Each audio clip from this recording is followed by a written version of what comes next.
May the words of my mouth and the reflections of our hearts be acceptable to you, our rock and our redeemer. Amen. Please be seated. Happy Feast of the Transfiguration. It's nice to have Gretchen back with us this morning. And we had a nice baptism last week, and that went very well. But I'm grateful for, our key players being here and just a normal service. It's just nice, it's relaxing, right? So I'm grateful for that this morning. We mentioned in our intercessions, Andrea Cascas. Many of you know her quite well, and she was our neighbor across the street, and we're very sad at her passing. And Sarah and I have been talking about her loss and how it has affected us more than many others. And part of it was because, this is someone that we saw pretty much every day, out walking her dogs, and we would enjoy visiting with her, and probably swearing at each other about something going on in the neighborhood or something in life going on. And we really loved Andrea very much. And I think her loss is felt more profoundly by us because we allowed ourselves to get close to her, and she got close to us. We'll talk about that in just a little bit. So today we have these interesting readings from the Transfiguration, also known as Shiny Happy People, to quote R.E.M. We've got two stories of shiny happy people. We have the story of Moses going up the mountain and coming back down with a face that is glowing, and it's because he has been in the presence of God. He kind of gets a sunburn.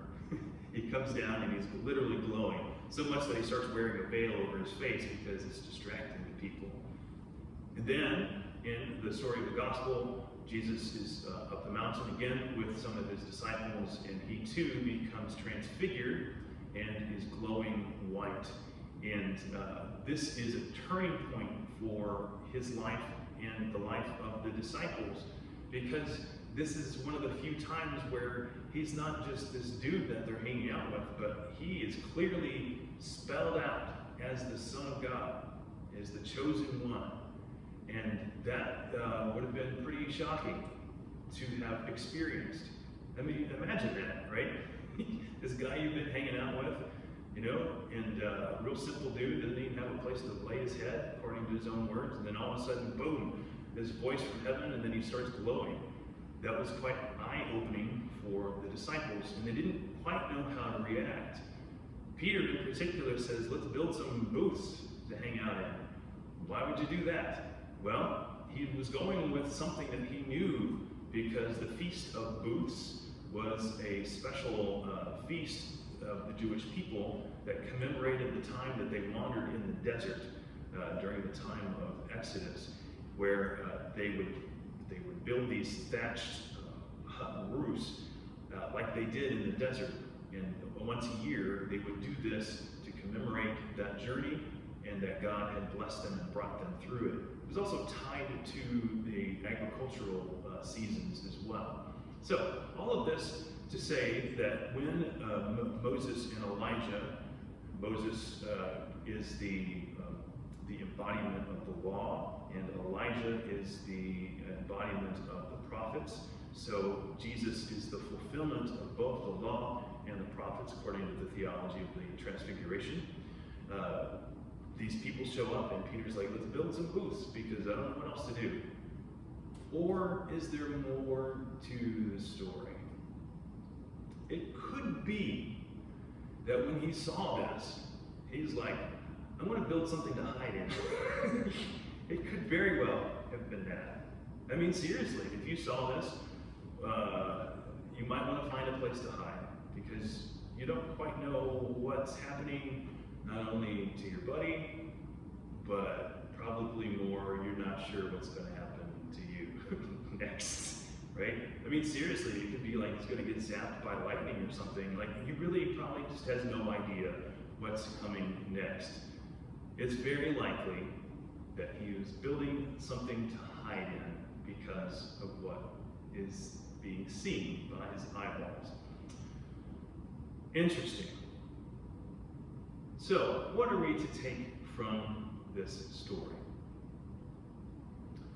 I think the first thing is that when you have an experience of God, a real deep one, you are not the same person afterwards. It changes you. And if we know that someone has truly been affected by God, they're not the same person that they were before. They have kind of a glow about them, do they not?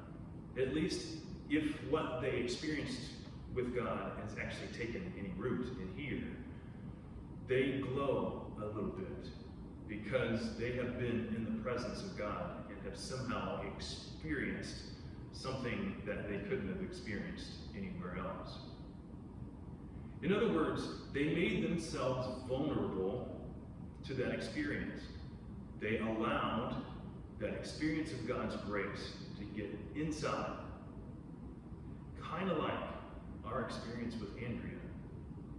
We opened our heart to her, and she to us.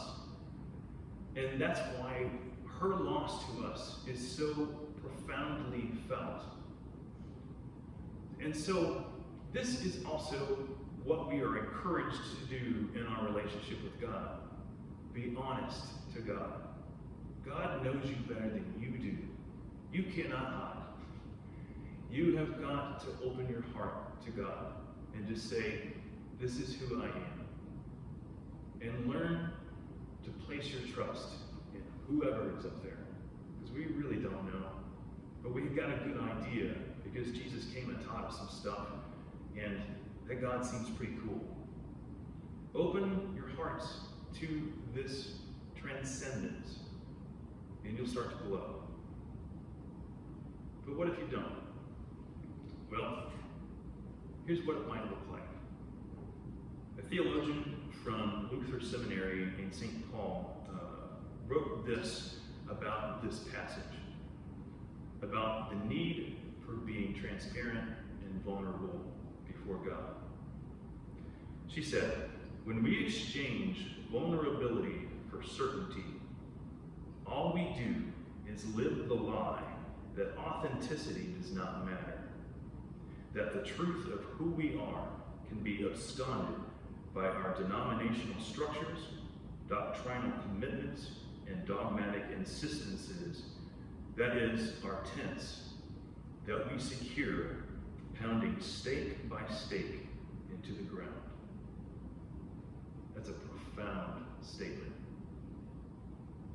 The opposite of vulnerability is certainty. But the opposite of certainty is uncertainty. And we hate that. We hate that, especially when it comes to our relationship with God, our relationship to the people around us. But as we found with Andrea, it was worth the risk. It was worth the risk to open our hearts. When we love someone and we lose them, we should be grateful that we had the opportunity to have known them, to allow them to touch our hearts. Losing them is painful, but that pain has brought us a beautiful experience that we would not have had if we had stayed in our house, away from our neighbor, or in other words, in the tent with Peter. Peter has this experience of God's presence. It absolutely was life-changing for him. And he could have stayed in the tent and said, I'm done with this. But he didn't. And it led him all the way to Rome, to laying down his own life for this person who is transfigured today. Perhaps we're not being called for anything quite that radical. But people look to us as believers to see the light of our faiths. They want to see that we have been transformed by this experience that we have in this church. So, let's not let them down.